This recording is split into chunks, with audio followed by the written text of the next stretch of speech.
Let's audit your shopping habits. After working for 20 plus years, are you still the one who's always running for the sales? Will you never buy something unless it is second hand or it is a deal? Is that the only thing that you allow for you? I ask this question to make you think, and let me help you in the thinking process, because there's always, this was also me. Part of the reason for this, for me anyway, was that I grew up at a time when things like clothes in Kenya were not easily available, and the best quality was always secondhand.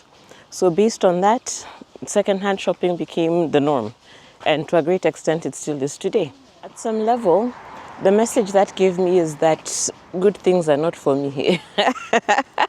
That I am not available for new things. New things are for other people. I take what has been discarded.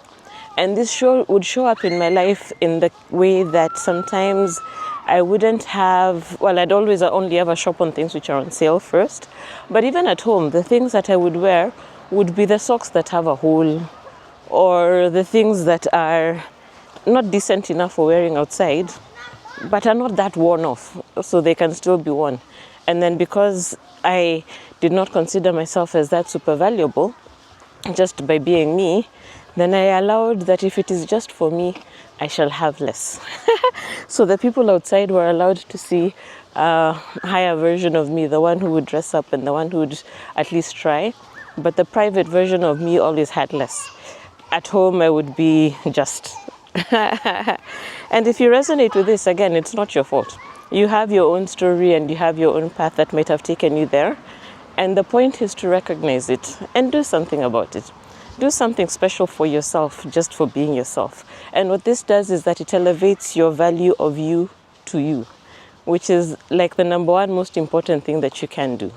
Because once you start valuing yourself, you are able to access the divinity within you.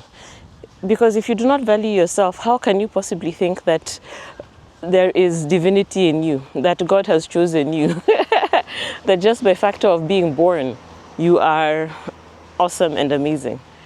The stories that we've been told throughout our lives do not necessarily give us access to this. And yes, you may go to church, and yes, you may at some level believe that you're godly, or you're great, or you're whatever. But unless internally you have this conversation with yourself and you allow yourself to be important to you, all that remains just lip service. And it shows in your external life, because you attract the kind of things that you expect for yourself. The life that you're living is an accumulation of the things that you have come to feel you are allowed to have. So do the small things. Make yourself tea. The other day I discovered, I went somewhere and they had tea with real mint.